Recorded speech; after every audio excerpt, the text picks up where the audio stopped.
تو کامیاب مرید کون ہے؟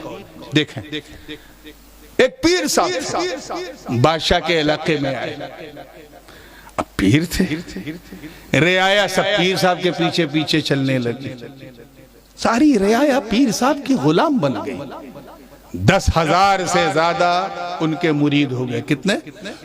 more than 10,000۔ اب بادشاہ اندر اندر سے جلنے لگا، یار یہ کیا؟ کھاتے میری ہیں، گاتے اس بوڑھے کی ہیں، رعایا میری ہیں، پرجا اس کی بنے ہیں۔ اندر اندر سے جلنے لگا، وہ ہونے لگا، انقباض ہوا تو اس نے اپنے مشیروں سے کہا، یار کچھ کرو، یہ بڈھا یہاں سے جائے۔ بلا وجہ مارا ایک دم، ہمارے مریدوں کو اس نے، ہماری رعایا کو اس نے خرید لیا ہے۔ کہا اس کی نظر میں کچھ ایسا اثر ہے بابا، بادشاہ سلامت، ایسا اثر ہے کہ جو اسے دیکھتا ہے اسی کا ہو جاتا ہے۔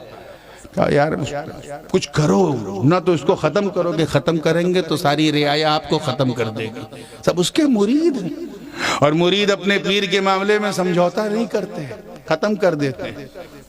لیکن کیا کرے؟ تو ایک مشیر وہاں بیٹھا تھا، وہ آیا، اس نے کہا ایک idea, I have an idea، بہت زبردست آئیڈیا، فینومینل آئیڈیا۔ کیا؟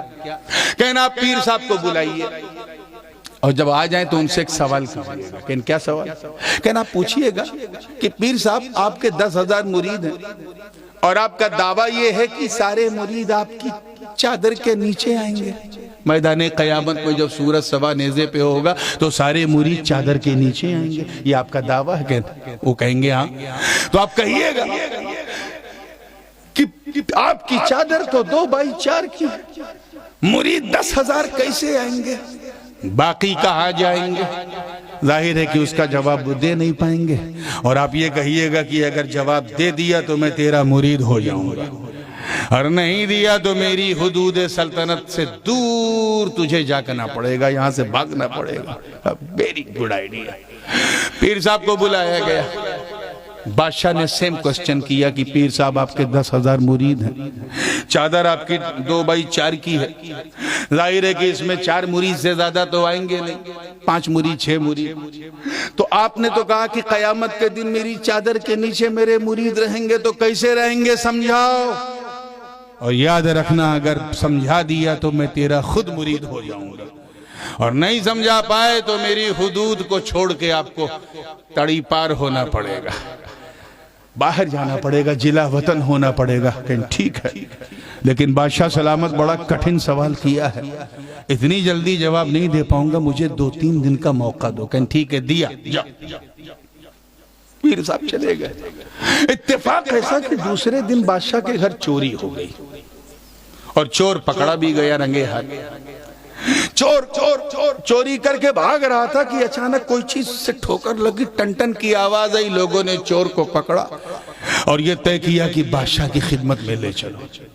بادشاہ سلامت کے پاس جیسے ہی چور پہنچا، بادشاہ نے کہا ارے پہلے چور کے رخ سے پردہ تو اٹھاؤ، دیکھیں کس نے اتنی ہمت کی میرے سرائے میں آ کے چوری کی۔ جب پردہ ہٹایا گیا تو دیکھا وہی پیر صاحب۔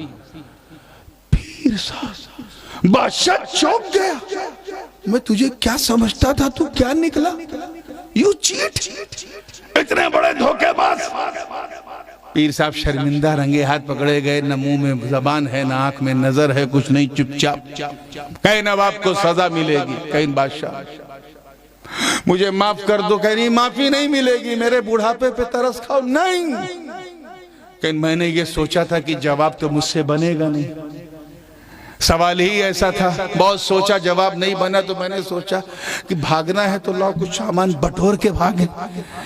اسی ارادے سے آپ کے محل گھسا تھا، کبھی چوری کی نہیں تھی، اس لیے ٹیکٹس نہیں معلوم، پکڑا گیا، معاف کرو۔ نہیں معاف کیا جائے گا، آپ کو محل کے سرائے کے سامنے فصیل پہ کھڑا کر کے آپ پر کوڑے مارے جائیں گے۔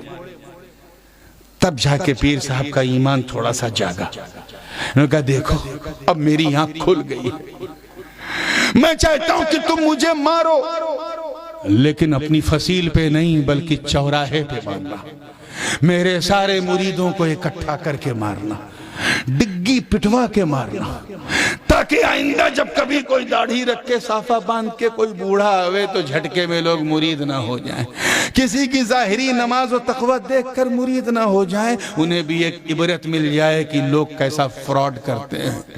بادشاہ کو آئیڈیا پسند آیا، کہیں ٹھیک کہتے ہو، پورے شہر میں ڈگی پٹوا دی، اتنے ٹائم پہ سب لوگ آ جانا، پیر صاحب نے چوری کی ہے ان کو سزا بھی دی جائے گی، کوڑے مارے جائیں گے، چاروں طرف سے بانس بلی لگا دی گئی، بیچ میں پیر صاحب کا ہاتھ باندھ دیا گیا، ایک جلاد جو ہے ہاتھ میں کوڑا لیے ہے، بادشاہ سامنے ہے، اس سے پہلے کہ کوڑا پڑتا مریدوں کی نفرتیں دیکھنے والی تھی، کوئی ٹماٹر پھینک رہا تھا، کوئی سڑا آلو پھینک رہا تھا، کوئی انڈے پھینک رہا تھا، کوئی چپل سے مار رہا تھا، کوئی ڈھیلا پتھر پھینک رہا تھا، کوئی یہ کہہ رہا تھا کہ میں نے اتنے نذرانے تجھے دیے، اتنا بڑا دھوکہ دیا، تو اتنا بڑا چیٹ نکلا، اتنا بڑا دھوکے باز نکلا، سب چیخ رہے تھے، چلا رہے تھے۔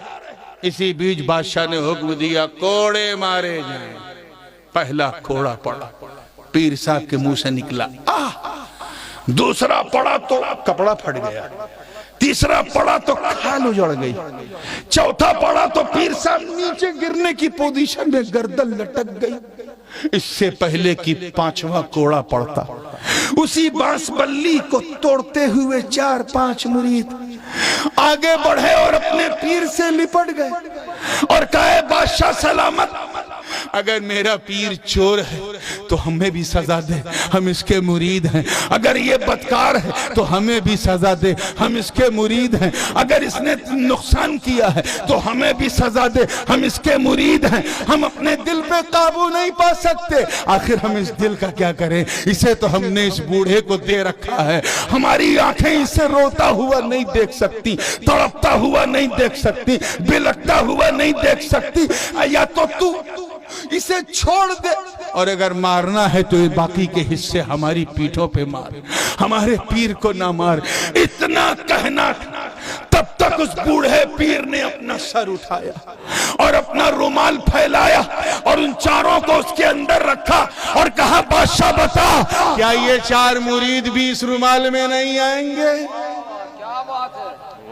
کیا یہ 4 مرید بھی اس رومال میں نہیں آئیں گے؟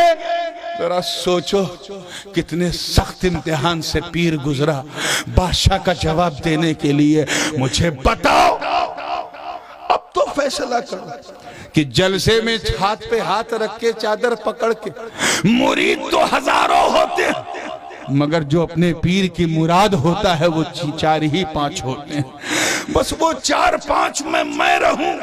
اسی تگو دو میں مرید بھاگتا ہے، دوڑتا ہے صحابہ کی مقدس جماعت پر، میرے ماں باپ قربان، اہل بیت صبح قیامت تک عظیم ہے، مگر وہ 4 صحابہ اور وہ 4 اہل بیت نبوت کو اس نیل گگن نے نہیں دیکھا، نہ ابو بکر کی صداقت، نہ عمر کی عدالت، نہ عثمان کی سخاوت، نہ علی کی کرامت، نہ فاطمہ کی طہارت، نہ حسن کی امامت، نہ حسین کی شہادت، نہ در والوں میں ایسے 4، نہ گھر والوں میں ایسے 4، تو صحابہ تو سب تھے مگر 4 ایسے تھے جن پہ مصطفیٰ کو ناز تھا، اہل بیت تو قیامت تک ہیں مگر 4 ایسے ہیں جن پہ مصطفیٰ کو ناز تھا، ایسے ہی مرید تو سب ہوں گے لیکن 4 ایسے ہوں گے جن پہ پیر کو ناز ہوگا، تو اب کامیاب وہ ہے جو اپنا نام ان 4 میں سے ایک میں کروا لے۔